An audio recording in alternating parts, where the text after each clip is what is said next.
ইয়া গোলাম সাম্বিল্লাহ, এর ছেলে তুমি যে খাবার খাইবা আল্লাহর নাম নাও, আল্লাহর নামে খাবার শুরু করো। সুবহানাল্লাহ। বয়স কতটুকু? 6-7 বছর। কিন্তু কি শিখাইছেন? খাইবেন তো কার নামে? এরপরে বলে অকুল বিয়ামিনিক, ডান হাতে খাও। কোন হাতে? ডান হাতে। আমরা সন্তান অনেকে বাউ হাতে খাই, আমরা বলি না কিছু, বলার দরকার, তার কানে এটা যাওয়ার দরকার। আপনার কথা যে মেনে নিবে এমন না, আমার কথাও যে মেনে নিবে এমন না। সন্তান তো সন্তানই, ছোট তো ছোটই, কিন্তু আপনার থেকে এই কথাটা তার কানে ঢোকার দরকার। ডাইন হাতে খাইতে হয়, বাম হাতে খাওয়া উচিত নয়। এটা তার কানে যাওয়ার দরকার আপনার জবান থেকে। সে এই মুহূর্তে আপনি বলার পরেও বাম হাত দিয়ে খাইব, কোনো সন্দেহ নাই। কত সময় মানাইবেন তারে আর? কিন্তু আপনার মুখ থেকে এই কথাটা তার কানে যাওয়ার দরকার যে বাম হাত দিয়ে খায় না, খাইবেন তো কোন হাত দিয়ে? যখন বড় হইব তখন মনে হইব আমার আব্বাই আমারে শাসন করছিল, আমার আম্মাই আমারে শাসন করছিল, আমার ভাই আমারে শাসন করছিল ডাইন হাত দিয়ে খাওয়ার জন্য। ওই মনে হইব, আমল করবো। কেন? ছোট বয়সে আপনি তাকে যেটা শিখাইছেন, বড় হওয়ার পরে ওইটা তার মাথায় আসবে। এরপর রাসূল বলেন ওয়াকুল মিম্মা ইয়ালিক, তোমার একদম সামনে থেকে খাও। এই কথা যদিও উনি এই মুহূর্তে মানবে না, কানে তো ঢোকার দরকার, সামনে থেকে খাইতে হবে। এইভাবে যদি আপনি আপনার সন্তানকে তরবিয়ত করেন, আগামী দিনে ওই সন্তানটার সামনে যখন কেউ মাসআলা বলবে তখন বলবে, হ্যাঁ এই কথাটা তো আমার আব্বা, আমার আম্মা, আমার ভাই, আমার বোন আমাকে শিখাইছেন, খুব সহজে সে আমল করবে। কথা ঠিক না বেটি? আর যদি আপনি এগুলো শিখেন না, হঠাৎ করে শুনবে, কইব আর থাক, এটা জীবনেও শুনছি না, জীবনেও হিদায়াত সম্ভব হবে না। কেন? অভ্যাস হয়ে গেছে। মানুষের জিনিসে হাত দিও না। ওই ওয়াজ বাবা সন্তানকে করেন নাই, মা সন্তানকে করেন নাই। বড় হইলে রাষ্ট্র সম্পদ চুরি করবো না তো কি তা করতো? কেন? ছোট বয়সে তাকে কেউ এই নসিহত করে নাই, অন্যের সম্পদ খাওয়া হারাম। এজন্য ছোট ছোট সন্তান সবারই আছে, এদেরকে ছোট বয়স থেকেই তারবিয়ত দেওয়ার দরকার। বড় হয়ে গেলে এত কিছু কানে ঢুকে না, ছোট বয়সে ঢুকে। ছোটদেরকে শেখানো, আদব শেখানো, বড়দের সাথে কেমনে কথা বলতে হয়, বড়দের সাথে কেমনে হাঁটতে হয়, বড়দের আগে আগে না হাঁটা, বড়দেরকে রাস্তা দেওয়া। এখন তো দেখবেন ছোটরা যখন রাস্তা দিয়ে হাঁটবে, বড়রা যদি রাস্তা দিয়ে হাঁটে, কই তুমি খালো ভরিয়া মরো আর নাই যেসা তো, এরা জোর ছাড়ে না। হাঞ্জর বান দিয়ে যে আল বাইতে আগে মানুষে দেখ শুননি কয়টা দি, এখন এটা তো নাই। এখন বসির আল ছিল একটা, গরুর আল কয়টা? 2টা। একটা জায়গা কম লাগতো, এখন এটা লাগতো জায়গা বেশি। এখন মনে করেন রাস্তা দিয়ে হাঁটতে গেলেন, এখন 3 বন্ধুই যদি লাইনে লাইনে আঠুন, 3 জন একবারে ভাষাভাষী, রাস্তা তার জায়গা কই? অতই না, ইলা আঠুন না নি, এরা হরতে রাজিও নাই। চরিত্র না হওয়ার কারণে আক্ষেপ করেছে। এমন মানুষ কয়জন খুঁজে পাওয়া যায়? তার চরিত্র সুন্দর নয়, এই জন্য আক্ষেপ করেছেন, এমন মানুষ কয়জন খুঁজে পাওয়া যাবে? কিন্তু দুনিয়াতে টাকার অভাব, আক্ষেপ করার মানুষের অভাব নেই। আমার ওইটা হইল না, এটার আক্ষেপ আছে। চরিত্র সুন্দর নয়, এই ব্যাপারে আমরা কয়জন আক্ষেপ করি? মনে করেন আমি একটা সুন্দর আচরণ করতে পারলাম না একজনের সাথে, এটার আক্ষেপ কি আমাকে খুঁড়ে খুঁড়ে খায়? এটার আক্ষেপ কি আমার মধ্যে জাগ্রত হয়? আমি কি রাত্রে চিন্তা করি যে একজন মানুষের সাথে আমার সুন্দর আচরণ করার দরকার ছিল, আমি সুন্দর আচরণ করতে পারি নাই? যদি এই চিন্তাটা আমার না আসে, তাহলে এর অর্থ দাঁড়ালো কি? এর অর্থ দাঁড়ালো আমি এখনো প্রকৃত পক্ষে মানুষ হতে পারি নাই। কথা বলেন ঠিক কিনা? এমন প্রতিনিয়ত আমরা কত মানুষের সাথে খারাপ আচরণ করছি, এটার কোনো হিসাব নেই। আমি কত মানুষকে আমার মনের অজান্তে কষ্ট দিচ্ছি, এটার আপনি হিসাব করতে পারবেন না। তো যদি আমার মনে একটু আক্ষেপ না আসে, আফসোস না আসে, তাহলে আমি দেখতে তো মানুষ, সুরতে তো মানুষ, কিন্তু বাস্তবিক অর্থে আমি মানবিক যত গুণ আছে ওই গুণ থেকে অনেকটা দূরে আনি। আল্লাহ রসুল সাল্লাল্লাহু আলাইহি ওয়াসাল্লাম বলেন, আমার আক্ষেপ কি হওয়ার দরকার? আল্লাহ রসুল বলেন, দুনিয়াতে তুমি যদি 4টি গুণে গুণান্বিত হতে পারো, তাহলে তুমি দুনিয়াতে আর কোন নিয়ামত পেলে না, ওইটা নিয়ে আর আক্ষেপের দরকার নেই। মানে এই 4টা গুণে যদি কেউ গুণান্বিত হতে পারে, তো দুনিয়াতে আল্লাহ তাআলা তাকে সব ধরনের নিয়ামত যেন দান করলেন। সুবহানাল্লাহ। কয়টা গুণ? এই 4 গুণে গুণান্বিত হবে। এই 4 গুণে যদি কোনো মানুষ গুণান্বিত হতে পারে, তো দুনিয়াতে সে গরিব নয়, সে মিসকিন নয়, সে নিঃস্ব নয়, সে সহায় সম্বলহীন নয়। এর অর্থ হলো তার মধ্যে যেন আল্লাহ তাআলা সমূহ কল্যাণ আর মঙ্গল দান করলেন। আল্লাহ রসুল বলেন, সেই গুণের 1 নম্বর গুণ হলো হিফজু আমানা, আমানতের রক্ষণকারী হওয়া, আমানতের সংরক্ষণকারী হওয়া। আজ আপনি যদি আপনার মধ্যে একটু চিন্তা করেন, তো দেখবেন আমাদের মধ্যে সবচেয়ে ঘাটতি যেটা, সেটা হলো আমানতদারির ঘাটতি। কিসের ঘাটতি? আমানতদারির ঘাটতি। আমানতদারি মানে দায়িত্বের ব্যাপারে অবহেলা, এটাও আমানতের খেয়ানত। আমানতদারি মানে দায়িত্বের প্রতি সচেতন হওয়া, দায়িত্বের প্রতি যদি সচেতন না হই, তো এটাও আমানতের খেয়ানত। আমানতদারি বলতে সমাজের মানুষের সেবা করার যে দায়বদ্ধতা আমার মধ্যে থাকার দরকার, সেটা হলো আমানতদারি। যদি এটা না থাকে, তো আমি যেন প্রকৃতপক্ষে একজন আমানতদার হতে পারলাম না। সমাজের কত মানুষের গোপন কথা আমার মধ্যে কেউ আমানত রাখবে, তার গোপন কথাকে গোপন রাখা, এটাও আমানতদারি। টোটাল কথায় রাসূল বলছেন, আমানতের সংরক্ষণ করা এমন গুণ যদি আপনার মধ্যে থাকে, তো আপনি দুনিয়াতে আর কি পেলেন আর কি পেলেন না, ওইটা নিয়ে আপনার টেনশনের দরকার নাই। আমানতদারি আপনার মধ্যে আছে মানে আপনি দুনিয়াতে একজন স্বাবলম্বী মানুষ। সুবহানাল্লাহ। যদিও অর্থবিত্ত আপনার কম থাকতে পারে, কিন্তু আমানতদারি আছে। এই আমানতদারি গুণের কারণে আপনি যুগ যুগ মানুষের হৃদয়ে বেঁচে থাকবেন। এখনো মানুষ আমানতদার মানুষের প্রশংসা করে, আর যারা খেয়ানত করে এদেরকে মানুষ ধিক্কার দেয়, এদের তুচ্ছ তাচ্ছিল্য করে, এদেরকে মানুষ ভৎসনা করে, এদেরকে মানুষ গালি দেয়, বদদোয়া দেয়। ঠিক না বে ঠিক? যারা আমানতের খেয়ানত করছে, এরা মানুষের দোয়া দেয় না, বদদোয়া দেয়। আর যারা আমানতদারি ঠিক মতো আদায় করেছে, এরা মারা গেলেও মানুষ এদের প্রশংসা যখন করে, তখন বলে, মাশাআল্লাহ, এই লোকটা তো আমানতদার ছিলেন। এখনো অনেক মুরব্বীদের ব্যাপারে আমরা প্রশংসা শুনি, ওনার আমানতদারির প্রশংসা। তো আমানতদারি এটা মানুষের জীবনের অত্যন্ত গুরুত্বপূর্ণ একটা গুণ।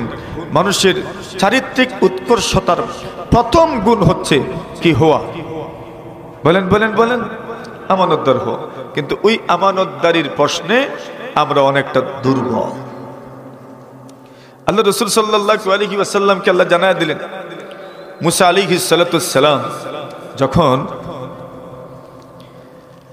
হিজরত করে মাদিয়ান চলে গেলেন, মাদিয়ান যাওয়ার পরে সেখানে লক্ষ্য করলেন 2টা মেয়ে তাদের বকরিকে পানি পান করানোর জন্য দূরে দাঁড়িয়ে আছে। আর একটা কূপে, বিশাল কূপ, ওই কূপ থেকে লোকজন পানি উঠায়, আর পানি উঠায়া নিজের ছাগলগুলোকে পানি পান করায়। আর ওই 2জন মহিলা পর্দাসীন হওয়ার কারণে ওনারা পুরুষদের ভিড়ে আসতে চান। ফলশ্রুতিতে তারা তাদের ছাগলকে পানীয় পান করাতে পারেন না। এর আগেই তারা কূপের ঢাকনাটা কূপের মধ্যে রেখে যায়, মানে কূপটা আর খোলা থাকে না। তো পরবর্তীতে ওনারা কূপের পাড়ে যে অবশিষ্ট পানি আছে, ওই পানিটুকু পান করিয়েই নিজের বকরিগুলো নিয়ে, ছাগলগুলো নিয়ে বাড়িতে যান। মুসা আলাইহিস সালাতুস সালাম আসলেন। আসার পরে যখন তাদের এই অবস্থাটা দেখলেন, লোকগুলো কূপের ঢাকনাটা কূপের মধ্যে ফিট করে চলে গেছে। আল্লাহ নবী মুসা আলাইহিস সালাতুস সালাম এই 2জনকে সহযোগিতা করলেন এবং কূপের থেকে কূপের ঢাকনাটা সরাইয়া তাদের ছাগলগুলোকে পানি পান করার ব্যবস্থা করলেন। সুবহানাল্লাহ। কথা এখানে শেষ নয়। দুই মেয়ে বাড়িতে যখন চলে গেলেন, এই দুই মেয়ের বাবা হচ্ছেন হযরত শুআইব আলাইহিস সালাতু ওয়াস সালাম। উনি নবীর দুই মেয়ে। দুটো মেয়ে খুব দ্রুত বাড়িতে যাওয়ার কারণে বাবা প্রশ্ন করলেন, কি বিষয়? অন্যদিন তো তোমাদের আসতে দেরি হয়, আজকে তোমরা খুব দ্রুত চলে আসলে, কারণ কি? ওনারা পুরোটা ঘটনা খুলে বললেন। মুসা আলাইহিস সালাতু ওয়াস সালাম উনিও পরদেশী মানুষ, ভিন্ন দেশ থেকে এসেছেন। এই দেশে ওনার আত্মীয় স্বজন নাই, থাকবেন কই, খাইবেন কই, একটা চিন্তা আছে না নাই? অথবা না, আপনাদের মাদ্রাসায় ছাত্র বাহির থেকে আসে, থাকা খাবার চিন্তা এদের আছে না নাই? কিন্তু আপনারা তো সমাধান করেন, লজিং দেন, বোর্ডিং এর ব্যবস্থা করেন, যেখানে বোর্ডিং আছে বোর্ডিং এর ব্যবস্থা করেন, যেখানে লজিং আছে লজিং এর ব্যবস্থা করেন। এর মানে মেহমানদের মেহমানদারি করেন। এই রেওয়াজ আমাদের সমাজে আছে না নাই? আলহামদুলিল্লাহ বলেন। মাশাআল্লাহ। এখন মুসা আলাইহিস সালাতু ওয়াস সালাম উনি তো বসে আছেন গাছের নিচে, হেলান দিয়ে এইভাবে বসছেন আর আল্লাহর কাছে দোয়া করেছেন, আল্লাহ আপনি আমার উপর কোনো অনুগ্রহ করবেন, এই জন্য আমি বসে আছি। আমি আপনার অনুগ্রহের মুখাপেক্ষী, আমি আপনার অনুগ্রহের ভিখারি, আমি আপনার অনুগ্রহের জন্য মুখিয়ে আছি। কোনো দয়া আপনি আমার উপর করেন, রহমত দেন, যেন আমার থাকা খাওয়ার ব্যবস্থা হয়ে যায়। সুবহানাল্লাহ। কোনো দূরে গেলে এখানে থাকা খাবার ব্যবস্থাটা এটা সবচেয়ে গুরুত্বপূর্ণ বিষয়। আল্লাহর নবী মুসা আলাইহিস সালাতু ওয়াস সালাম আল্লাহর কাছে দোয়া করলেন, আর বিকরিম আল্লাহ, আপনার দয়ার বিকরি আমি, আপনি আমার উপর দয়া করবেন, এই জন্য আমি আপনার মুখাপেক্ষী, আপনার মুহতাজ। দুই মেয়ে বাবার সামনে পুরো ঘটনা খুলে বললেন, আব্বা জান, একজন আগন্তুক যুবক আমাদেরকে আমাদের ছাগলগুলোকে পানি পান করানোর ব্যবস্থা করে দিয়েছেন, সহযোগিতা করেছেন। এইবার শুআইব আলাইহিস সালাতু ওয়াস সালাম বলেন, ওই যুবককে কি তোমরা চিনতে পেরেছো?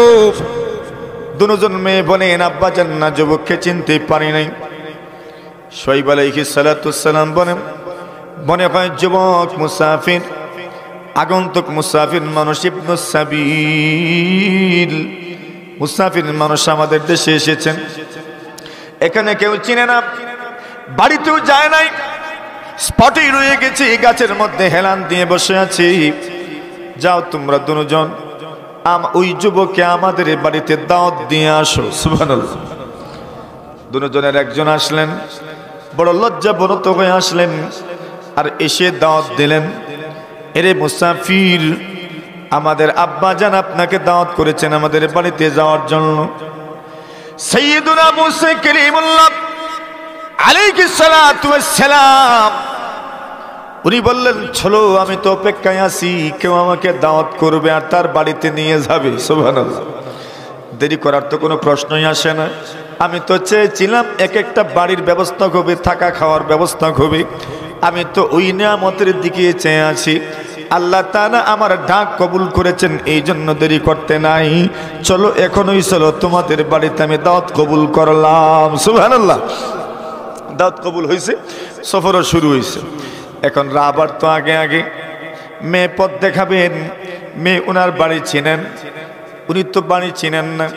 রাবার আগে আগে থাকেন, এবার রাবার আগে আগে মেয়ে। উনি যখন হাঁটেন, পায়ের পা জামাটা একটু এদিক সেদিক হয়ে যায়। মুসা আলাইহিস সালাতু ওয়াস সালামের নজর পড়ে যায়, চোখ পড়ে যায়। আল্লাহর হাবিব মুসা কালিমুল্লাহ আলাইহিস সালাতু ওয়াস সালাম মেয়েকে বলেন, তুমি সামনে চলো না, তুমি পিছনে চলে আসো, আমি সামনেই থাকি। বাড়িতে যাওয়ার আগে তুমি বলে দিমা, ওইটা আমাদের বাড়ি। দেখেন নাই, আমাদের সমাজেও অনেক আল্লাহর ওলি, অনেক আল্লাহর বান্দারা আছেন, নিজের বাড়িতে দাওয়াত দিয়ে নিয়ে যান, কিন্তু সামনে চলেন না, পিছনে পিছনে আঠেন। সম্মান, এটাও একটা সম্মান। সামনে আটলেও অসুবিধা নাই, আপনি রাহবারির আল্লাহ তাআলা মর্যাদা আপনাকে দান করেছেন। সুবহানাল্লাহ। তো আপনি সামনে আটলেও অসুবিধা নাই। এইবার মুসা কালিমুল্লাহ আলাইহিস সালাতু ওয়াস সালাম বলেন, তুমি পিছনে চলে আসো, পিছন থেকে তুমি আমাকে রাহবারি করবা, তোমাদের বাড়ি কোথায়? বাড়িতে চলে গেলেন, শুআইব আলাইহিস সালাতু ওয়াস সালামের সঙ্গে কথাবার্তা হলো। দুইজন নবী, একজন মুসা আর একজন শুআয়ব আলাইহিস সালাতু ওয়াস সালাম। এখনো মুসা আলাইহিস সালাতু ওয়াস সালাম নবুয়ত প্রাপ্ত হওয়ার ব্যাপারে এখন পর্যন্ত মুসা কালিমুল্লাহ আলাইহিস সালাতু ওয়াস সালামের কাছে আল্লাহ পরওয়ারদিগারে আলমের পক্ষ থেকে স্পষ্টভাবে নবুয়ত এখনো প্রদান করা হয় নাই। কিন্তু নবী যে হবেন ওই কথাটা উনি ভালো করে জানেন। আল্লাহর পক্ষ থেকে অনেক ইশারা উনি পেয়ে গেছেন। মুসা আলাইহিস সালাতু ওয়াস সালামের সঙ্গে শুআয়ব আলাইহিস সালাতু ওয়াস সালামের কথাবার্তা হলো। নিজের দিক থেকে কেন এসেছেন সেই কথাটাও তুলে ধরেছেন কথাবার্তার একটা ফাঁকে। এবার দুই মেয়ের একজন বলে, আব্বা জান, মুসাকে আমাদের ঘরে আপনি কাজে রাখতে পারেন। জোরে বলেন সুবহানাল্লাহ। নবী মুসা এবার কাজ করবেন শুআয়ব আলাইহিস সালাতু ওয়াস সালামের ঘরে। এবার মেয়ে কারণ দর্শালেন কেন আপনি কাজে রাখতে পারেন, কেন মুসার মধ্যে এমন দুইটা গুণ আছে, ওই দুই গুণে আপনি তাকে কাজে রাখতে পারেন।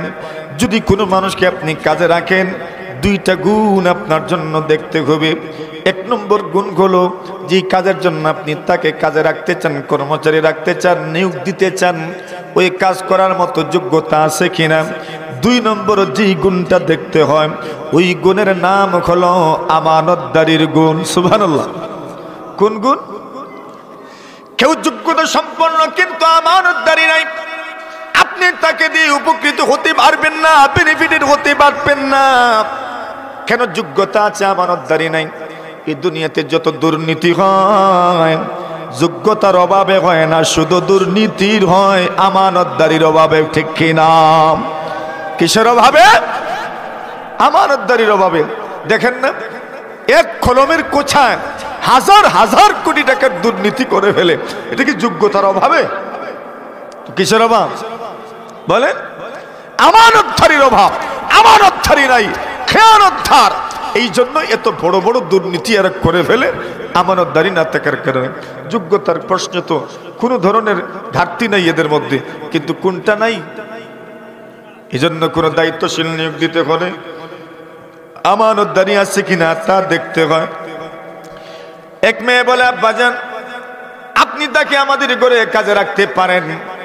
কেন? কাজের লোকের জন্য দুইটা গুণ দরকার। প্রথম নম্বর গুণ হলো শক্তিশালী হতে হবে, যে কাজের জন্য রাখবেন কাজের যোগ্যতা থাকতে হবে। দুই নম্বর গুণ হলো আমানতদার হতে হবে। ইয়া আবাতিস্তাজির ইন্না খায়রা মান ইস্তাজারতাল কাওয়িয়ুল আমিন। আব্বাজান, তাকে কাজে রাখেন। কেন? যাকে আপনি কাজে রাখবেন ওই কাজের জন্য শক্তিশালী হওয়া দরকার। শক্তিও মুসার আছে, আমানতদারিও মুসার আছে, এই জন্য তাকে কাজে রাখতে পারেন। ওই মেয়ে মুসা নবীর শক্তি কেমনে দেখলো? 10-12 জন মিলে যেই ডাকনাটা ওঠায়, মুসা আলাইহিস সালাতু ওয়াস সালাম 81 ডাকনাটা উঠায় ফেলেছেন। সুবহানাল্লাহ। শক্তি আছে না নাই? আমানতদারি কেমনে বুঝলেন? যে আমি সামনে হাঁটি, এখন আমার পাজামা একটু এদিক সেদিক হয়ে যায়, পায়ের গোড়ালি একটু দেখা যায়, উনি এটাও সহ্য করেন নাই, আমাকে বলেছেন পিছনে আসার জন্য। মানে পর্দার ব্যাপারে এত সচেতন, এত আমানতদার। তো এমন ব্যক্তিকে যদি কাজে রাখেন, ইনশাআল্লাহ আমরা অবশ্যই তার থেকে উপকৃত হতে পারবো। সুবহানাল্লাহ। দুনিয়াতে সব ক্ষেত্রে এটা মনে রাখার দরকার।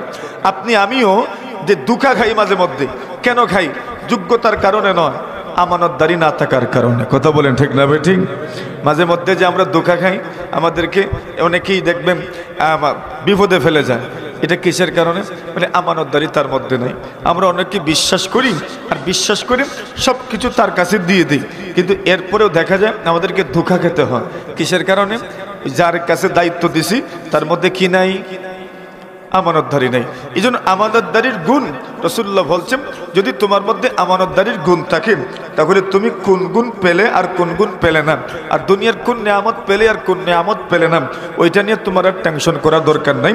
কেন? আমানতদারি আছে মানে দুনিয়ার অমূল্য সম্পদ আল্লাহ আপনাকে দান করেছেন। সুবহানাল্লাহ বলেন। 2 নম্বর ওয়াসিদকু হাদিস। আল্লাহর নবীজি বলেন 2 নম্বর গুণ হলো সিদকু হাদিস, সত্যবাদিতা। 1 নম্বর গুণ হলো আমানতদারি, 2 নম্বর গুণ হলো সত্যবাদিতা।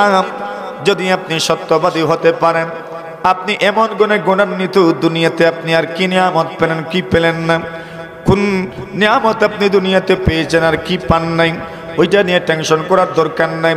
সত্যবাদিতার মতো অমূল্য গুণ যদি আপনার মধ্যে থেকে থাকে, আপনি দুনিয়াতেও ক্ষতিগ্রস্ত নয়, পরকালেও ক্ষতিগ্রস্ত নয়, দুনিয়াতেও বিজয়ী, পরকালেও বিজয়ী। জুড়ে বলেন সুবহানাল্লাহ। কি থাকলে? সত্যবাদিতা। কি থাকলে? বলেন বলেন, কি থাকলে? সত্যবাদিতা। মানে সততা যদি আপনার মধ্যে থাকে, যদি আপনি সত্যবাদী হন, তাহলে আপনি দুনিয়াতেও জিতলেন, পরকালেও আপনি জিতবেন। সুবহানাল্লাহ। কোন গুণ থাকলে? সত্যবাদিতা। এবং সত্যবাদিতার গুণ আছে আমাদের মধ্যে, বুকে হাত দিয়ে বলা যাবে এই গুণটা বড় কম আমাদের মধ্যে। সত্যবাদিতার গুণ এটা বড় কম। সততার গুণ, সততা, সত্যবাদিতা এমন এক গুণের নাম, বলছেন এই গুণে যদি আপনি গুণান্বিত হন, তো আপনি কি পেলেন আর কি পেলেন না ওইটা নিয়ে আপনার টেনশনের দরকার নাই। আপনি দুনিয়ার সবচেয়ে অমূল্য গুণ আপনি পেয়ে গেছেন, সততার গুণ। যে ব্যক্তি সত্যবাদী হয় এ হারে না, কখনো পরাজিত হয় না। সাময়িক সময়ের জন্য মনে হবে আপনি বঞ্চিত হয়েছেন, কিন্তু বাস্তবিক অর্থে আপনি বঞ্চিত হন নাই। আপনি দুনিয়াতেও সফল, আপনি পরকালেও সফল। সুবহানাল্লাহ।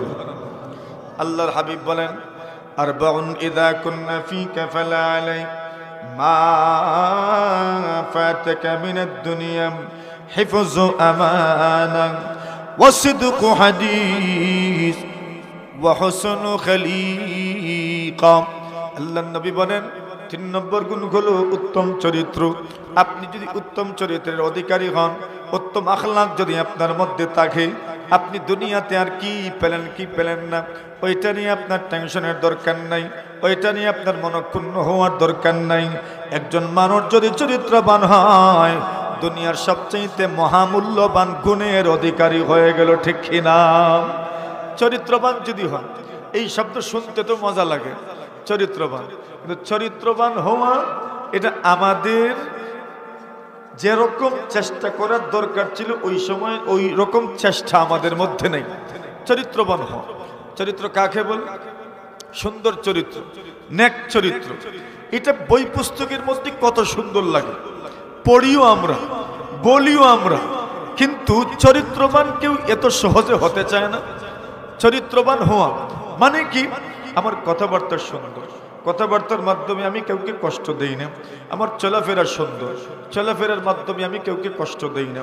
আমি বিনয়ী, বিনয়ী, আমি অহংকার করে কাউকে কষ্ট দেই না। অহমিকার কারণে কেউ আমার থেকে কষ্ট পায় না, আমার ধাম্বিকতার কারণে কেউ আমার থেকে কষ্ট পেল না।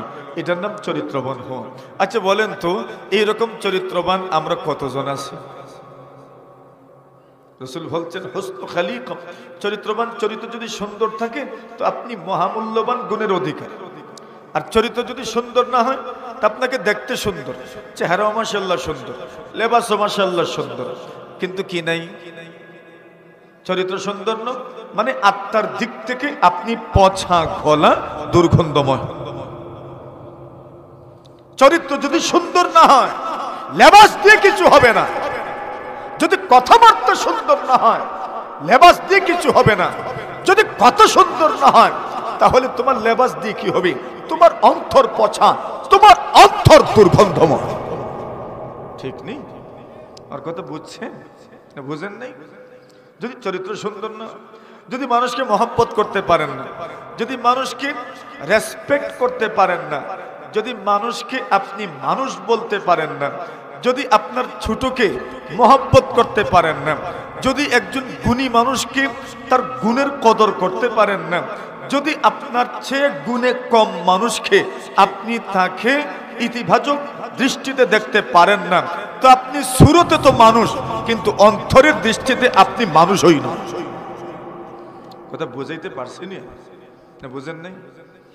দেখবেন এত বড় একটা ছেলে, তার কথাবার্তা যদি আপনি শোনেন তো মনে হবে সে এই দুনিয়ার সব জানতা, সব কিছু মনে হয় সে জানে। আর যদি আরেকটু বেশি বয়স, 15 বছর হয়ে গেল তো মাশাআল্লাহ, এখন তার কাছে মনে হয় পুরো দুনিয়াই আমার নখদর্পণে হাতের মুঠো। এখন সে নিজের বাবাকেই পাত্তা দেয় না, মাকেও পাত্তা দেয় না, বড় ভাইকেও পাত্তা দেয় না, সমাজের আরো যত গুণী আছে এদেরকেও পাত্তা দেয় না। ফেসবুকে যখন লিখবে তখন মনে হবে তার চেয়ে জ্ঞানী মানুষ এই দুনিয়াতে আর কেউ নেই। আসেনি এমন জ্ঞানী গুণী মানুষ? 15 বছর জ্ঞানী, 14 বছর বুদ্ধিজীবী, এমনও আছে। এর মানে কি তার মধ্যে চরিত্র নাই? বড়দের সাথে কেমন বিহেভ হওয়া দরকার এটা সে বুঝে না। বড়দের সাথে আমার চরিত্র কেমন হওয়া দরকার, আমার আচরণ কেমন হওয়া দরকার, আমার উঠা বসা কেমন হওয়া দরকার, আমার কথাবার্তা কেমনে বলার দরকার, ওইটাও সে জানলো না। তো জীবনটা খাটাইলো কই সে? বুঝাইতে পারছি না আমি কথাগুলো আপনাদেরকে? বুঝছেন আমার কথা? রাসূল ওইটাই বলছে, যদি চরিত্রবান হইতে পারো, সুন্দর চরিত্র যদি তাকে নেক চরিত্রবান যদি হতে পারো, তো দুনিয়াতে কি পাইলা আর কি পাইলা না, কোন বিল্ডিং এর মালিক হইলা না তো কি হইল, গাড়ির মালিক হইলা না তো কি হইল, বাড়ির মালিক হইলেন না তো কি হইল, চরিত্র তো আছে। বলছেন দুনিয়ার সবচেয়ে মহামূল্যবান গুণের অধিকারী হয়ে গেছেন। সুবহানাল্লাহ। আপনার চরিত্র যদি সুন্দর হয়, আপনার চরিত্রই আপনাকে দুনিয়াতে জিতাবে। আপনার চরিত্র আপনাকে হারতে দিবে না। চরিত্রবান হারে না। যে ছোট্ট ছেলে, বয়স মনে করেন 10, 12, 11, 13, 14, 15, 16, তার চরিত্র সুন্দর, কথাবার্তা সুন্দর, যখন কথা বলে নম্রতার সাথে বলে, ভদ্রতার সাথে বলে, মাথা নিচু করে কথা বলে, এই ছেলেটাকে কে মহব্বত করবে না বলেন?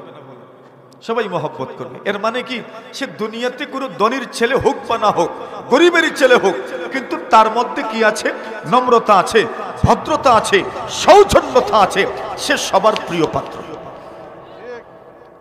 আর তার বাবার ধন সম্পদের অভাব নেই, তার বাবা বড় নেতাও বটে, আর তার কাছে চরিত্র নাই, কথাবার্তার সুন্দর নয়, সৌজন্যতা নাই, ভদ্রতা নাই, তাকে কে ভালোবাসবে? বরং তাকে দিক দিবে, থুক দিবে।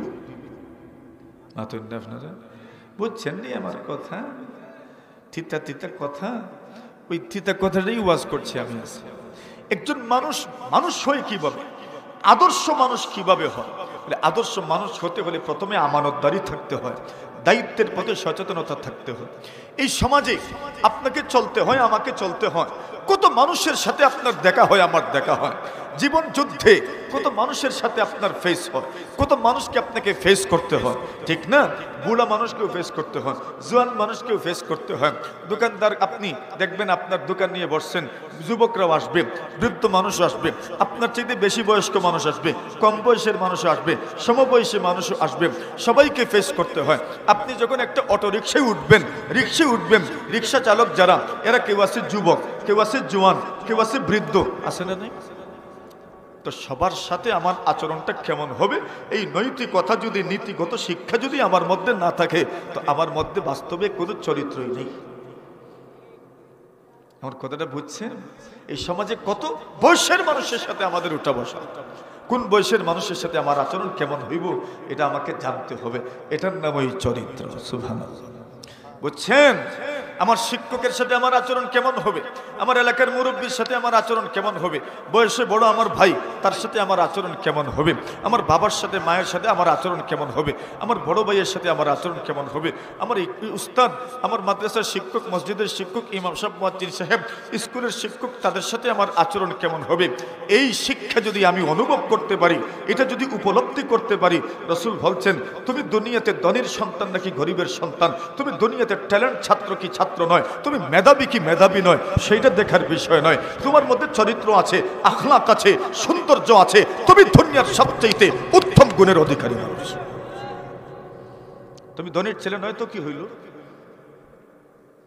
তোমার ধন নাই তো কি হইল, তোমার মন আছে, চরিত্র আছে, সুন্দর ব্যবহার তোমার মধ্যে আছে। নবী ওইটাই বলছেন, তোমার মধ্যে সততা আছে, সত্য কথা তুমি বলো, মিথ্যা কথা বলো না, মানে তোমার মধ্যে অ্যাটিটিউড আছে। মিথ্যা বলার অর্থ কি? দুর্বল। আরে মিথ্যা মানুষ কেন বলে? দুর্বল তো, ব্যক্তিত্বহীন, ব্যক্তিত্ব নাই আমার মধ্যে, এজন্য আমি মিথ্যা বলি, কোন মতে পার পেতে চাই, সত্য বলে ধরা খাইমু। এর মানে কি? আমি ছোট হয়ে গেল। আমরা ছোট হইতাম চাইনি, কেউ তো দুনিয়াতে ছোট হইতে চায় না, সবাই বড় হইতে চায়। তো মিথ্যা বলার মানে কি? ছোট হওয়া। রাসূল বলছেন ওয়াসিদকু হাদিস, আর মিথ্যা না বললে দুনিয়ার অনেক কিছু থেকে বঞ্চিত হতে হয়। আর যারা মিথ্যা কথা বলতে পারে দুনিয়ার অনেক কিছুই তারা বুক করে, কিন্তু যতই অনেক কিছু বুক করো একদিন না একদিন সত্যি ধরা খেয়ে যায়, ঠিক না? কিন্তু সাময়িক নাজ নিয়ামত ভোগ করার জন্য মিথ্যা বললেন, এর মানে আপনি আপনার ব্যক্তিত্বকে বিলীন করে দিলেন। তো সত্য কথা বল। এজন্য একটা কথা আমরা সবসময় পড়ি, সদা সত্য কথা পড়ছেন না মনে হয়? সদা সত্য কথা বলিব, এই কথা পড়ছি নি আমরা? এটা কি পড়ার মধ্যেই সীমাবদ্ধ? তো যখন কথা বলি তখন কি সত্য কথা বলি? হিসাব করেন, আজকের দিনের হিসাব ওই করেন, আজকে কয়টা মিথ্যা কথা বলছেন আর কয়টা সত্য কথা বলছেন। কত মানুষ তো আছে ইচ্ছা করে মিথ্যা বলে, এখানে তার বলার দরকার নেই মিথ্যা কথা, এরপরেও বলে। কেন বলে জানেন? নিজেকে বড় হিসাবে পেশ করার জন্য। কত আছে যুবক, নতুন নতুন বয়স হচ্ছে, সে মানে বেহুদা মিথ্যা কথা বলবে, তার বন্ধুদের সাথে গপ দিবে, আড্ডা দিবে। তো আর আড্ডা দেওয়ার সময় এখন যেটা হয় নাই এটাও বলবে। এটা কি অপরাধ নয়? কবিরা গুনাহ নয়? কবিরা গুনাহ। তো বলছেন তুমি মিথ্যাবাদী হতে পারো, সত্যবাদিতার গুণে গুণান্বিত হও। রাসূল বলছেন কেউ যদি সত্যবাদী হন তো দুনিয়ার বড় নিয়ামত সে পেয়ে গেল। কথা সত্য বলবেন ইনশাআল্লাহ? রাজিনী সবাই? আল্লাহ তৌফিক দান করুন। আমরা সবাই নিয়ত করলাম সত্য কথা বলবো, প্রতিদিন খেয়াল রাখবো যেন মিথ্যা না বলি। ইনশাআল্লাহ খেয়াল রাখতে হবে, কিন্তু প্রতিদিন খেয়াল রাখবো, মিথ্যা কথা বলবো। কত মিথ্যা কথা হাসির ছলে আমরা বলে ফেলি, অন্যকে হাসানোর জন্য মিথ্যা কথা বলি, বলি না? কৌতুক করি, মিথ্যা কথা বলে ফেলি, অন্যকে হাসানোর জন্য মিথ্যা বলি। আচ্ছা বল, অন্যকে হাসানোর জন্য মিথ্যা বলা যায়? মিথ্যা বলা জায়েজ নেই, মিথ্যা বলা জায়েজ নয়, কিন্তু অন্যকে হাসানোর জন্য মিথ্যা বলেন নাই কোনোদিন? কত মানুষ মিলবে অন্যকে হাসানোর জন্য আমরা মিথ্যা বলেছি। বলছেন অন্যকে হাসানোর জন্য মিথ্যা বলবেন না। হ্যাঁ, হাসানোর জন্য অনেক কথা ঘুরে ফেসে বলা যায়।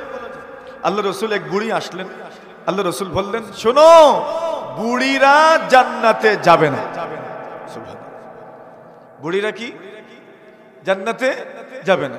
এখন তো বুড়ি মহিলা কাঁদতে কাঁদতে শেষ, বাপরে বাপ, জীবনে কত আমল করলাম জান্নাতে যাওয়ার জন্য, আর এখন বলছেন বুড়িরা কি জান্নাতে যাইতো না, বুড়া মহিলা জান্নাতে যাবে না। এখন মহিলা কাঁদতে আছেন, আল্লাহ রসুল বললেন যাও মহিলাকে গিয়ে বলো যারাই জান্নাতে ঢুকবে জোয়ান হইয়া ঢুকবো, মানে বুড়া হইয়া কেউ যাইতো না। এখন উনি তো মাশাআল্লাহ এত কান্না করছেন, বুড়ি মানুষ জান্নাতে যাবে না, কথা তো মিথ্যা নয়, কথা তো সত্য। উনি মনে করছেন মনে হয় আমি জান্নাতে যাইতাম না, এই কথা কইছেন রসুল।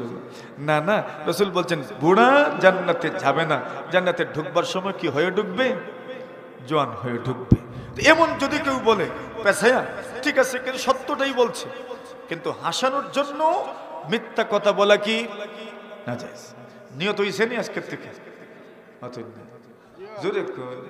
আর আরেক দল তো আছে আর একটু ভাড়িয়ে, মাশাআল্লাহ, এরা দেখবেন ব্যবসা বাণিজ্যের ক্ষেত্রে মিথ্যা বলে। মিথ্যা বলা আর ধোঁকা দেওয়া এটা মানবতা বিরোধী অপরাধ। যদি ইসলামী খেলাফত থাকতো তাহলে মানবতা বিরোধী অপরাধ এটা দমন করার জন্য আলাদা ট্রাইব্যুনাল হইতো, আর বিচার হইতো যারা মিথ্যা বলে আর ধোঁকা দেয়। ধোঁকা দেওয়া, মিথ্যা বলা মানবতা বিরোধী অপরাধ। এই দুনিয়াতে দেখবেন কত ব্যবসায়ী আছে, এরা খালি মিথ্যা বলে না, মিথ্যা কসমও করে। আসেনি? নিজের পণ্য বিক্রি করার জন্য মিথ্যা কসম বলার মতো, মিথ্যা কসম করার মতো মানুষ নাই। দেখবেন কিছু ব্যবসায়ী আছে, এর কাছে যাইবেন একবারে শুরু যে করব কসম, আল্লাহর কসম 900 টাকা দিয়ে ফরছে এটা আমার কিনা, আল্লাহর কসম 1000 টাকা ফরছে এটা আমার কিনা, এরকম কসম করেওয়ালা মানুষ আছে না নাই? অথচ আল্লাহর কসম 500 গেছে না, কিন্তু কসম করে কি কইছে? আল্লাহর কসম। রাসূল বলছেন সালাসাতুল লা ইয়ানজুরুল্লাহু ইলাইহিম ওয়া লা ইউকাল্লিমুহুম ওয়া লা ইউযাক্কিহিম। আল্লাহ রাসূল বলেন তিন ধরনের মানুষ আছে আল্লাহ যাদের দিকে কিয়ামতের দিন তাকাবেন না, যাদের সাথে কথাও বলবেন না, যাদেরকে আল্লাহ পবিত্র করবেন না। তোর মধ্যে একদল হইল আল মুনাফিকু সিলআতুহু বিল হালিফিল কাযিব, এমন মানুষ যারা মিথ্যা কসমের মাধ্যমে নিজের পণ্য বিক্রি করে, যারা মিথ্যা কসমে করে নিজের পণ্য বিক্রি করে। আল্লাহ রাসূল বলছেন এদের সাথে আল্লাহ কথাও বলবেন না, এদের দিকে আল্লাহ তাকাবেনও না, আল্লাহ এদেরকে পবিত্রও করবেন না, মানে এরা কিয়ামতের দিন অপমানিত হবে। তো মিথ্যা বলে এমনিতেই অপরাধ, আর তাও যদি ব্যবসার ক্ষেত্রে কেউ মিথ্যা বলে তো এখানে শুধু মিথ্যার গুনাহ নয়, এখানে অন্যকে ঠকানোরও গুনাহ। মন বুঝলানি? আচ্ছা কোন চাই এখন মানুষ যদি মিথ্যা কথা ছেড়ে দেয় তাহলে হয়তো 300 টাকা লাভ করতে পারলো না, 100 তো লাভ হইব, 50 তো লাভ হইব, 10 তো লাভ হইব, ক্ষতি তো হবে না তার। হ্যাঁ 300 পারলো না, যদি মিথ্যা বলতো তাহলে 300 টাকা লাভ করতে পারতো। মিথ্যা বলে নাই, সত্য বলেছে, এজন্য লাভ করেছে মাত্র 50 টাকা, 250 টাকা থেকে সে বঞ্চিত হইল। রাসূল বলছেন টেনশন করো কেন, তুমি দুনিয়াতে হারো নাই, দুনিয়াতে তুমি জিতেছো, পরকালেও তুমি জিতবা। কেন? সত্য বলেছে। রাসূল বলেন আরবাউন ইযা কুন্না ফীকা ফালা আলাই মা ফাতাকা মিনাদ দুনিয়া। এই দুনিয়াতে কত মা বাবা তার সন্তানকে মিথ্যা বলে। এই তোমরা রশিদি কি করো? এটা জাল টানে না, যারা বুঝার বুঝে গেছে আর তাকানোর দরকার নেই। কতটুকু লম্বা ছিল? 3 জনে ধরছেনি না 2 জন পর্যন্ত শেষ? 3 নম্বর জন্য মুস্কি মুস্কি আসে, মনে হয় তার পর্যন্ত ছিল। রাসূলুল্লাহ সাল্লাল্লাহু আলাইহি ওয়াসাল্লাম বলেন আরবাউন ইযা কুন্না ফীকা ফালা আলাইকা মা ফাতাকা মিনাদ দুনিয়া হিফযু আমানা ওয়া সিদকু হাদিস ওয়া হুসনু খলিকা। সুন্দর চরিত্র। অনেক মানুষ আছে নিজের মা বাবা এদেরকে মিথ্যা শিখায়, আছে না? আচ্ছা বলেন এখন আপনার সন্তানকে বলেন বাবা আসো এদিকে তোমারে ওইটা দিমু, গেল দিলেন না, কিন্তু হইছে এখন নতুন না ওইছে নি মিথ্যা কইলেন আও এদিকে দিমু, ওইটা দিলেন না তো কিন্তু হইছে এখন ধোঁকা দেওয়া হইছে না, ধোঁকা দেওয়া হইছে। দেখেন বিষয়টা কত স্পর্শকাতর। ইমাম বুখারী বলে আমরা চিল্লাই। ইমাম বুখারী এক উস্তাদের কাছে হাদিস পড়তে গেছেন, আর উনি গিয়ে দেখলেন উস্তাদ তার গরুকে ঘাস দেখাচ্ছেন। তো ঘাস যখন দেখবে গরু, ধান দেখবে তো আইব তো, এখন পরে বেঁধে ফেলছেন, ধানও দেন নাই ঘাসও দেন নাই, খাওয়ার নাই। বুখারী বলেন ওনার কাছ থেকে আমি হাদিসই গ্রহণ করব না। সুবহানাল্লাহ। কেন? যিনি একটা মখলুককে ধোঁকা দিতে পারলেন, উনি নবীর হাদিসের ব্যাপারে আমাকেও ধোঁকা দিতে পারেন। সুবহানাল্লাহ। বুঝেছেন? মানে চরিত্রের কি পরিমাণ উৎকর্ষতায় উঠলে, কি পরিমাণ উচ্চ শিখরে আরোহণ করলে একজন মানুষ এমন পর্যায়ে যেতে পারে। এই জন্য দুনিয়াতে ভাই যতই ওয়াজ করো আর যত নসিহত করো, নিজে যদি চরিত্রবান হতে না পারো, নিজে যদি সত্যবাদী হতে না পারো, নিজে যদি আমানতদার না হতে পারো, তাহলে ওয়াজ শুনেও লাভ নেই, করেও লাভ নেই। সত্যবাদিতা, চরিত্রবান হওয়া, আমানতদার হওয়া অত্যন্ত বড় গুণ। এই যে প্রজন্ম বেড়ে উঠছে আমাদের, যে প্রজন্ম বেড়ে উঠছে, আগে তো স্কুল কলেজেও মাশাআল্লাহ মাদ্রাসায় আমানতদারি নীতি নৈতিকতার শিক্ষার উপর গুরুত্ব দেওয়া হইতো। এখন তো সেখানেও মাশাআল্লাহ এমন কিছু শেখানো হচ্ছে না আছে প্রতিযোগিতা, বরং মিথ্যা মিথ্যা মিথ্যা মিথ্যা মিথ্যা, পুরোটা জীবনটাই যেন মিথ্যার উপর দাঁড়িয়ে গেছে। এমনটাই তো হচ্ছে। কত স্কুলের বই আছে, গণিতের বই দেখবেন এখানে অঙ্কের সূত্র আছে, অমুকের বাবা মাসে এত টাকা সুদ পাইলে পুরা বছরের সুদ কত টাকা আসে, এই সূত্র আসেনি। তা কি শিখাইল? সুদ শিখাইল। মানে শিখাইল আপনারা কি অমুকের বাপে যদি সুদ পায় তো আমার বাপে সুদ খেলে কি? সুদটা প্রথমেই মাথায় ঢুকাইছে, অমুকের বাপে সুদ পাইছে এত টাকা মাসে, বছরে কত হইল। এর মানে আপনাকে বোঝানো হচ্ছে সুদ এটা হারাম টারাম না। কেন? সুদের কথা কত আগে শিখছো তুমি, সুদের মাধ্যমে লাভ হয়। এখন যেখানে নীতি নৈতিকতা শিখবে সেখানে সুদ শিখছে। আগে নীতি নৈতিকতার সবক ছিল, কত সুন্দর সুন্দর কবিতা ছিল, এগুলো এখন নাই, কেটে দেওয়া হচ্ছে। এখন জানি না নতুনরা কি নিয়ে আসবে। তাহলে এর অর্থ হলো আপনি যেখানেই থাকেন, যে লাইনেই থাকেন, আপনার নীতি নৈতিক, আপনি আলেম হন, জেনারেল শিক্ষিত হন, মাস্টার হন, ডাক্তার হন, আপনি ইঞ্জিনিয়ার হন, নীতি নৈতিকতা, আমানতদারি, সত্যবাদিতা, সুন্দর চরিত্র যদি না থাকে, আপনি দুনিয়াতে টাকাই খামাবেন শুধু, আর শুধু পথটাই থাকবে, মানুষত্ব আপনার মধ্যে নাই বলতে নাই, যত বড় পদের অধিকারী হন। এই জন্য মনুষ্যত্ব থাকার দরকার। রাসূল বলছেন সত্যবাদিতা এটা মনুষ্যত্ব, আপনার আমানতদারিতা এটা মনুষ্যত্ব, আপনার মধ্যে চরিত্র থাকা এটা হইল মানবিকতা। এরপরে রাসূল বলছেন ওয়া ইফফাতুন ফি তু'মা, যার রিজিক হালাল, যার কি রিজিক, নিজের হাতের কামাই যদি খাও, তো আপনি দুনিয়াতে বিল্ডিং বানাইতে পারলেন না, তো কি হইল, আফসোস কিসের? নুন ভাত খাওয়া যায় তো, অতুল না, নুন ভাত খাওয়া যায় তো, আর কি পেট ভরে তো, না খেয়ে মরবেন না তো, আর কি, আর কি? একটা হইল প্রয়োজন, আরেকটা হইল চাহিদা। মানুষের প্রয়োজনের শেষ আছে, চাহিদার শেষ নেই। মানুষ বলে মানুষের প্রয়োজনের শেষ নেই। কে বলছে প্রয়োজনের শেষ নেই? কে বলেছে প্রয়োজনের শেষ নেই? প্রয়োজনের শেষ আছে, চাহিদার শেষ নেই। একটা হইল প্রয়োজন, আরেকটা হইল চাহিদা। ডাল দিয়ে খাইলে পেট ভরেনি, এটা হইল চাহিদা, প্রয়োজন, প্রয়োজন শেষ। কিন্তু এরপরেও মনে চাইনি যদি গুস্ত হইতো, এটা হইল চাহিদা। এটা কি? আর প্রয়োজন কি? ফ্যাট ভরত, ফ্যাট ডাইল দিয়ে খাইলেও ভরে, সিন্নি খাইলেও ভরে। গরু মুরগ দিয়ে সিন্নি হইলেও ফ্যাট ভরে, গরু দিয়ে সিন্নি হইলেও ফ্যাট ভরে, বাকি মুরগ দিয়ে সিন্নি হইলে ফ্যাট ভরে। এটা প্রয়োজন শেষ হইল। মুরগ দিয়ে সিন্নি হইলেও চাহিদা তাকে যদি কি তৈতো, গরু হইতো। এটা প্রয়োজন না চাহিদা? মানুষের প্রয়োজনের শেষ আছে, চাহিদার কি নাই?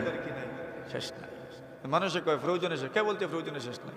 প্রয়োজনের শেষ আছে। পেট এমনিই ভরে, মোটা বন 3-4টা খাইলেও ফ্যাট ভরে। স্কুল জমানায়, মাদ্রাসার জমানায় বন খাইতাম, বাটার বন, ফ্যাট ভরতো না? নিয়ে শুনো, ভরতো তো। এখন নাস্তা করলে ফ্যাট ভরতো না তো কি বলে? এটা চাহিদা, আর এটা হইল প্রয়োজন। প্রয়োজন এমনিতেই শেষ হয়, চাহিদা শেষ হয়।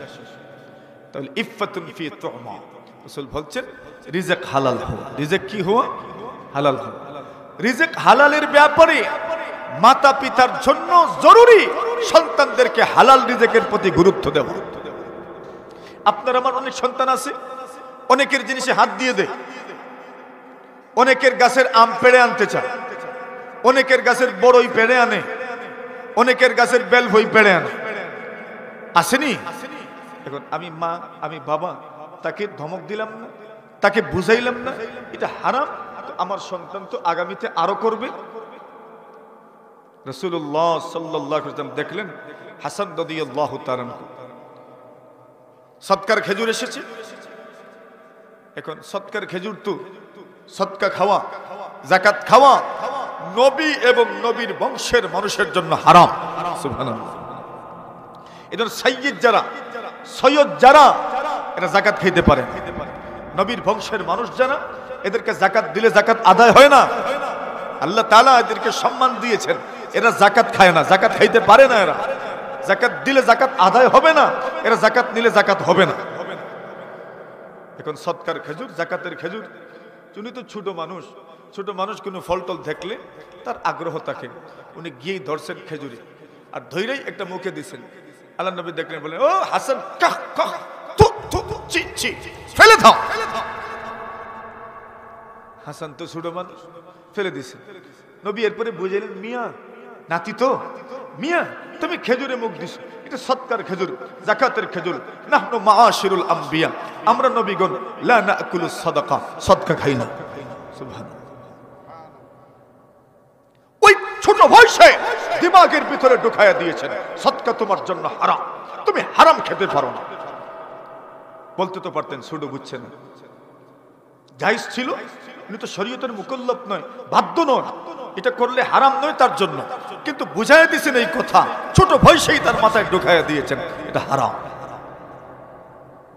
নিজের সন্তানদেরকে ছোট বয়সে নসিহত করা দরকার। কেন? ডালাই দিলে ওই দিন রাত্রে যদি কিছু লিখেন তো লেখা যাইব, আর একদিন দুই দিন গেলে আর লেখা যায় না, লেখা যায় কেন? শক্ত হয়ে গেছে।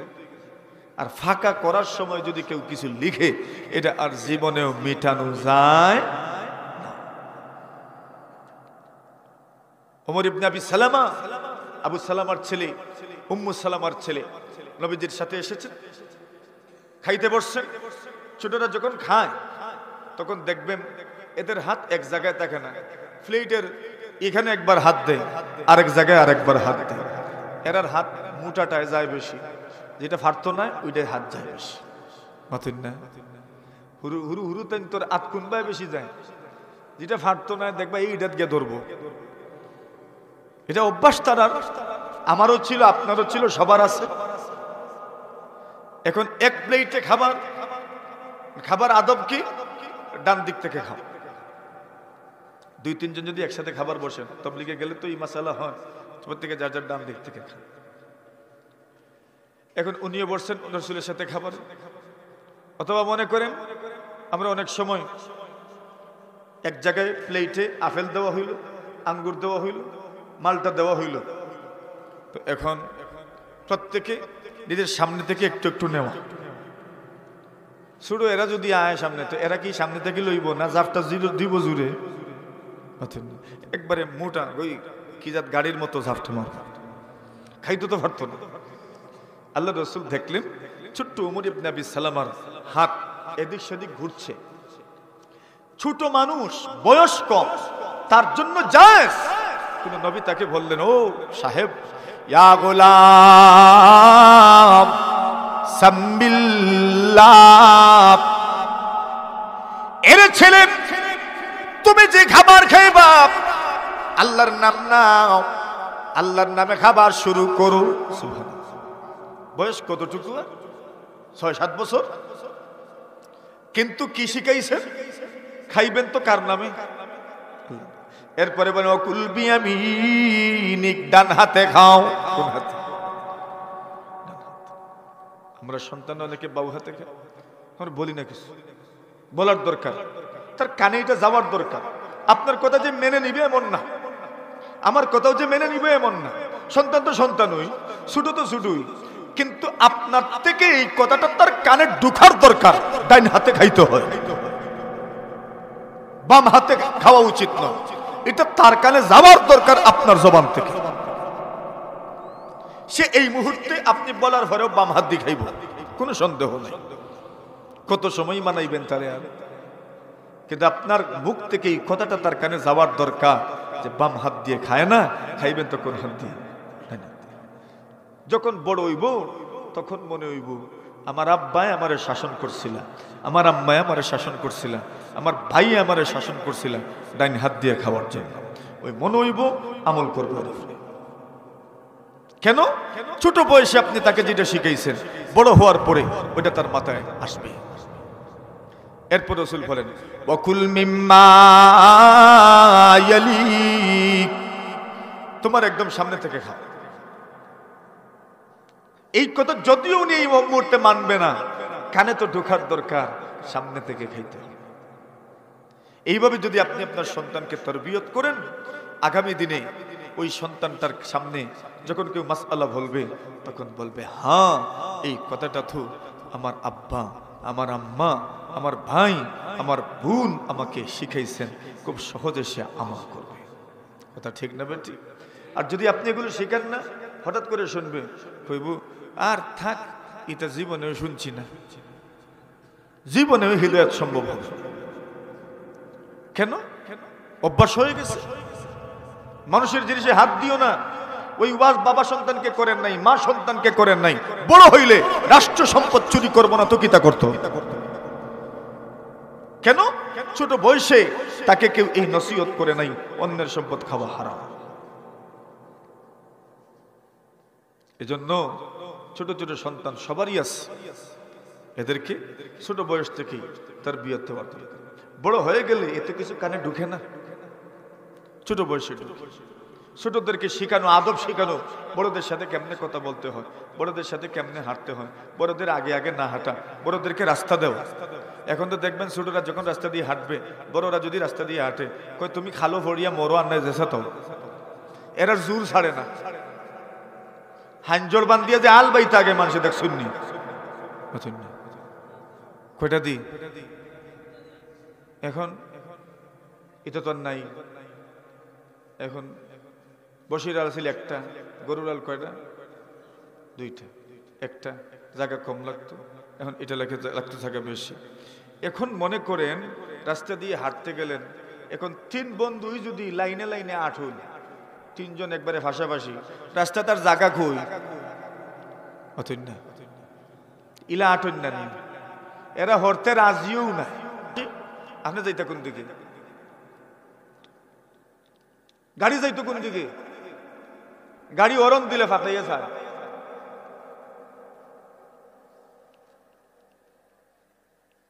হ্যাঁ, কেন? এই রাস্তায় তুমি হাঁটবা হাঁটবা, তুমি রাস্তার পাশ দিয়ে হাঁটবা, কত মানুষ আছে যাচ্ছে, কত মহিলা আছে, সাইড দাও না। কেউ আছে ভাব নেই, ভাব নেই, ভাব নেই, মানে বুঝায় রাস্তা ঠিক মিডিলে দাঁড়ানো, একটা গাড়ি যাইতে পারবো, কষ্ট হইব, হ্যাঁ, আর রাস্তার মাঝখান থেকে সরে না, ভাব নেই, বুঝাইতেছে আমি এলাকার। তো তুমি এলাকার তো কি হয়েছে? আর কাউরি এলাকার নাই দুনিয়া।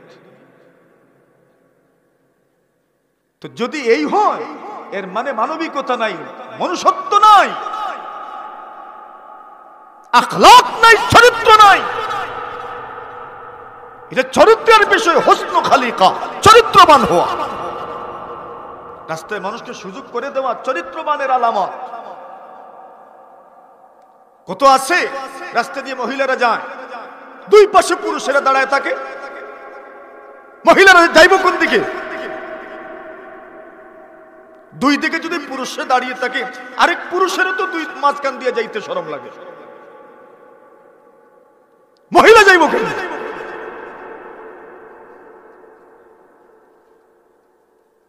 দুই পাশে দাঁড়ায় থাকলে এরকম হয় না? এলাকার মহিলারা যাইতো কোন দিকে? একটা পুরুষেরও মানুষের মধ্যখান দিয়ে যাইতে শরম লাগে, লজ্জা লাগে। তো মহিলারা ইতস্তত বোধ করে যাইতো নি না, যাইতো না। এই সেন্সটুকু আমার নাই। রাসূল বলছেন হুসন খালিকা, সুন্দর চরিত্র, উত্তম আখলাক, পুণ্যবান হওয়া, এটা প্রকাশ পায়, এটা গোপন রাখা যায় না। অন্তরের কদর্যতা, অন্তরের কলুষতা গোপন রাখা যায় না। চরিত্রে প্রকাশ পেয়ে যায়, ব্যবহারে প্রকাশ পেয়ে যায়। এই জন্য আমার রাস্তায় চলাফেরাটা কেমন, হাঁটা চলা কেমন, এটা আমার সুন্দর হওয়া দরকার।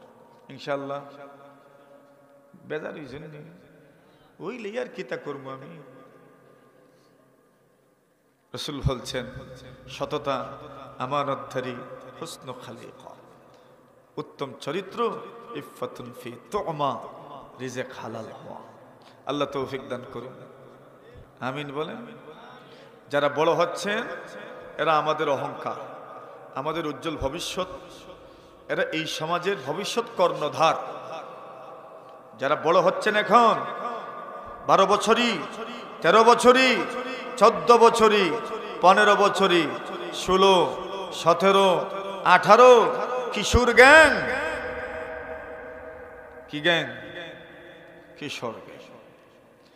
কান চট্টি দিয়ে থাপড় দুইটা দিলে কিশোর গ্যাং হয়েছে। কিশোর গ্যাং। কি দায়িত্ব আমাদের? বড়দের কি দায়িত্ব? এই সমাজ সুন্দর করার দায়িত্ব কি বড়দের না? তো আমাদেরকে তো এদের যত অনিয়ম, যত ধরনের অনিয়ম দেখব, এদেরকে কথা বলার দরকার। এদের সাথে মাথার দরকার নেই। আপনি ভাববেন তা আমার সন্তান না, তো কি তৈল ওই তো সন্তান, এরা সাথেই তো চলবো। এই জন্য আর নিজের সন্তান যদি খারাপ কাজ করে আর সমাজের বড়রা যদি কথা বলে মেনে নিয়েন, নিজের সন্তান হয়েছে দেখে কি আপনি তার বিরুদ্ধে খেপে যাবেন? মেনে নেওয়ার মানসিকতা রাখিয়েন, সমাজ সুন্দর হবে ইনশাআল্লাহ। আগে আচ্ছা কোন চাই আমরা বাপ চাচা ছাড়াও এলাকার মানুষের শাসন করছেন না, আমরা কুদাম দিছুন না, দমক দিছুন না, আমরা মানছি না। এখন বাপে উঠতে কইব আমার ভাই চেষ্টা করুক, তুমি দমক দেবার কে? এক বাপ রেব তুমি, হ্যাঁ? আল্লাহ মাফ করুক, নারাজ হইয়েন না। ছোট ভাই ভাই বন্ধু, এদের সাথে আমার বন্ধুত্ব আছে। বন্ধুত্ব কি? এরা আমাকে মহব্বত করে, আমিও তাদেরকে মহব্বত করি, এদের কল্যাণকামী আমি চাই এরা তাদের জীবনে সফলতার সর্বোচ্চ টাওয়ার স্পর্শ করুক, আমিন বলে। আমি চাই এরা তার পরিবারের জন্য নয়, গোটা সমাজের জন্য হয়ে উঠুক। আমি চাই এরা দেশের জন্য হয়ে উঠুক, শুধু 10 নয়, দেশের জন্য এরা গড়ে উঠুক। আমি চাই প্রতিটা ফ্যামিলি থেকে প্রতিভাবান এক একটা ছাত্র তৈরি হোক, এক একটা ছাত্রী তৈরি হোক, তারা দেশের জন্য, দেশের জন্য, ধর্মের জন্য কাজ করে যাবে ইনশাআল্লাহ। তবে তার আগে তোমাকে চরিত্রবান হতে হবে, তার আগে তোমাকে মানুষের আস্থা অর্জন করতে হবে যে তোমাকে দিয়ে কিছু হবে। তুমি যদি তার আগে কথাবার্তার মাধ্যমে আর ব্যবহারের মাধ্যমে উগ্র হিসাবে আর বদ আখলাক হিসাবে সমাজে পরিচিত হয়ে যাও, তবে তোমাকে দিয়ে কিছু হবে না। কেন? তোমার প্রত্যেকটা আচরণে মানুষ কষ্ট পাবে আর তোমার জন্য বদদুয়া রিজার্ভ। বুঝাইতে পারছি না? যত মানুষের বদ আখলাকি করবো, এরা মানুষের দোয়া দেয় না, বদদুয়া দেয়। বদদুয়া দেয়, বদদুয়া কি ফসমে দিয়া মুখ করিয়া আর আত উঠে বদদুয়া দেওয়া লাগেনি না? খালি যদি মুখ কান দিয়ে কইলেন ইস রে বাহ ও ফুয়া গুতার লাগে, এইখান কি তো হইছে নাই, দোয়া না বদদুয়া? আর সাইয়া যদি এটা কিচ্ছু কই না, খালি দোয়ালে একবার চাইলেন, ওইখান কি তাইক নাই, বদদুয়া। ইলা বদদুয়া ফাওরা হুরুথাই নাইনে সমাজ।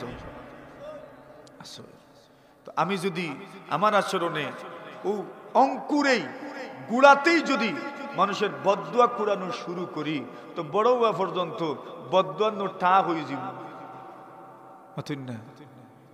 দোয়া পাইতাম না, বদদুয়া পাইতাম, কিলা মিলব?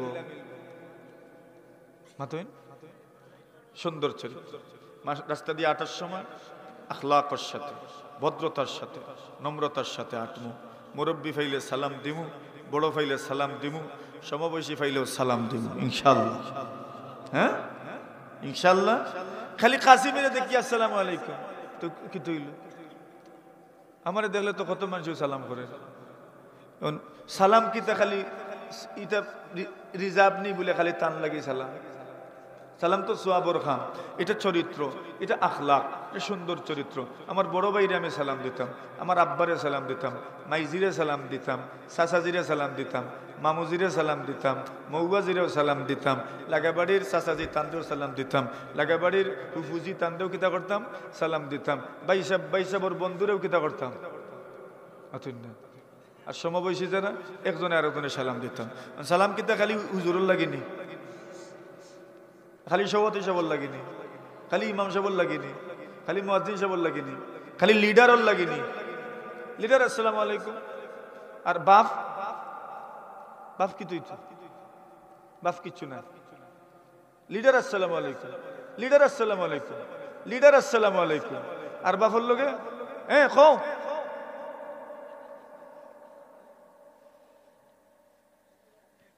এটা দুয়ানো অভিশাপ, অভিশাপ, অভিশাপ। এই জন্য মা বাবার প্রতি সর্বোচ্চ শ্রদ্ধা ইনশাআল্লাহ। কাজের লোক যদি হয় সালাম, রিকশার ড্রাইভারও যদি হয় সালাম। ড্রাইভারকেও সালাম, দোকানদারকেও সালাম। এটাই চরিত্র। তোমার দিল যদি রিকশাওয়ালাকে সালাম করতে চায় না, চরিত্রবান হতে পারো না।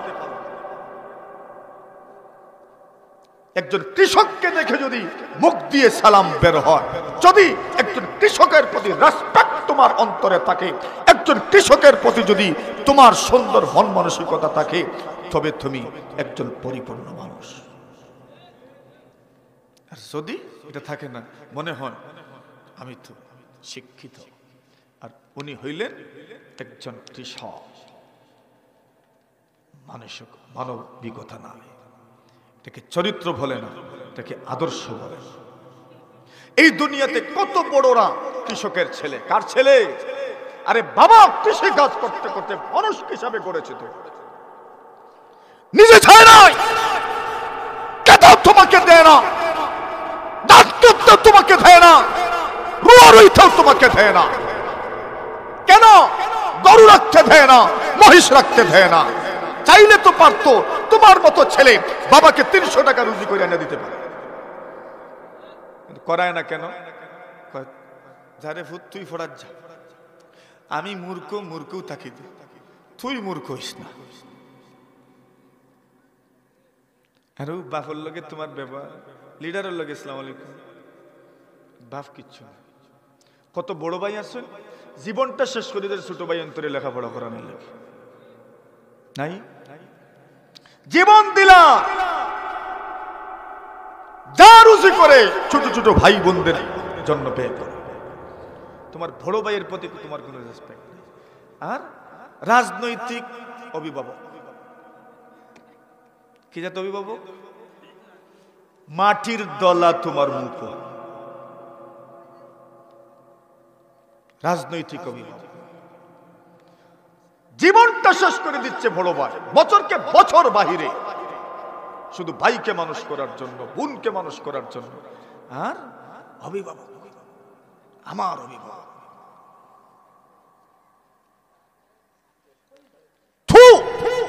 এমন জীবনে, যেই জীবনে ভাইয়ের প্রতি রেসপেক্ট নাই, বড় ভাই বড় বোনদের প্রতি রেসপেক্ট নাই, যেই জীবনে মা বাবার প্রতি উত্তম আদর্শ চরিত্র বহিঃপ্রকাশ নাই, এমন জীবন লানতের জীবন। রাগ করছেন নি? হল্লে বালা হাওয়া বন্ধ হইল মাঝে মাঝে। চরিত্রবান হইতাম নি আমরা সব ইনশাআল্লাহ। আমিও আমিও আমিও আমার কথাও খেয়ে ওয়াজ ফয়লা আমারে করছি, ফয়লা ওয়াজ আমি আমারে করছি, এর বাদে আপনারা আমরা সবর চরিত্রবান হওয়া লাগবো নি, বড় ভাই তোর প্রতি রেসপেক্ট থাকবো নি, বইনাইন তোর প্রতি, আর ছোটরার প্রতিও মহব্বত স্নেহ মমতা সব থাকবো। এক পরিবারও একজন রোজগার হইন, দুইজন থাকেন রোজগার, রুজি রোজগার কম, যেন রুজি বেশি করেন, যারা রুজির কম এরারে চাওয়া লাগেনি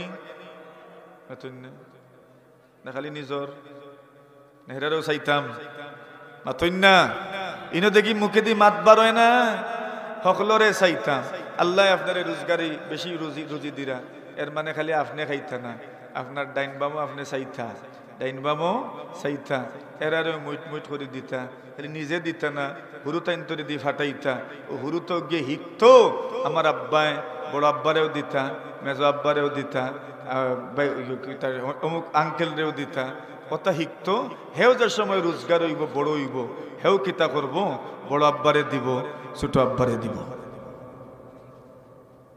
ফকির ভিক্ষা নেওয়া তাইনি বাড়িত, সন্তানগুলোর সামনে ফকির রে খুদাই না জানে, আর নাই আগামী খাইলে আপনি তাকতা নাই, ফকির আইব উঠিয়েও আপনি গত খাইল যেখানে কইছিল ওখানে কইব অতই না, সেই খিয়াইছে গত খাইলে আপনি শিকাই লইছেন তার। ফকির আইলে কিতা কইতো এখানে শিকিলছে না নি গত খাই, ওখানে কইব হে আগামী খাই। ফকির আইলে বরং সন্তানরে কইতা, যাও রে ভূত অগুন দিয়াও, অগুন দিয়াও, চাউল দিয়াও, টেকা দিয়াও। ও সন্তানে কিতা শিখলো? ফকির আইলে কিতা করা লাগে? দেওয়া লাগে, ওখানে শিকানি লাগবে। আর আপনি যদি তার সামনেও শুরু করেন ওলা হেও আগামী খাইল, তার তো আর গেঞ্জি ভিন্ন যদি থাকে তো ইবাদি না বলিও বা বলবো তার তো আটা টানির জায়গা নেই ফেটা থাইব সন্তান যা হিকে তোরা বেশি হিকে এর লাগি সন্তান হলো সামনে সুন্দর ক্ষত হইতো সুন্দর বার্ত হইতো গালিগালাজ হইতো না পরিবারও স্বামী স্ত্রী মাঝে মাঝে মাইর দরবার লাগে না নি লাগে সম্পর্কে থোড়াও তো নাই কথা এলোমেলো হয় না নি রাগু উঠে না নি সন্তান হলো সামনে মুখ খালো হইতো না রাগ গুছো হইতো না আর নাই এটার প্রভাব সন্তানের উপরে পড়ে রাগ যেটা আছে এটা সন্তান হরি গেলে এক চুপ হরিল ই খরার লাগি উৎসাহ দিয়ান না খরার যদি লাগে মনে করবেন সন্তান না থাকলে করিলিও তোরা সন্তান থাকা অবস্থায় ইলা যদি রাগ গুছো হয় সন্তানের মন খারাপ হইব মন নষ্ট হইব সন্তান চিন্তা করবো আল্লাহ আমার আম্মা আব্বা এত দরবার এত মায়ের দেখিতা এর লাগে এই সময় হইতো না কিছু মায়ের রাত করলে গিয়েও থাকে যান বুঝাইছে নি এটা তো এখন খইয়ার আর আপনারাও বুঝরা এই সময় উঠি গেলে আর তা মনে থাকেনি ওই সময় রাগরে নিয়ন্ত্রণ করেন যে এই শক্তিশালী এই কিতা বুঝা লাগে ডাইন বাম বুঝা লাগে আল্লাহ তৌফিক দান করুক হোক আমিন মনে করছিলাম ওয়াজ করবো 20 মিনিট আজ ওয়াজও যত সময় করছি এখন সান্দে অন্তত দিলেই শুননি রইছে নি বাকি খামাটাইল জন্যি না রইছে রইছে কিতা রইছে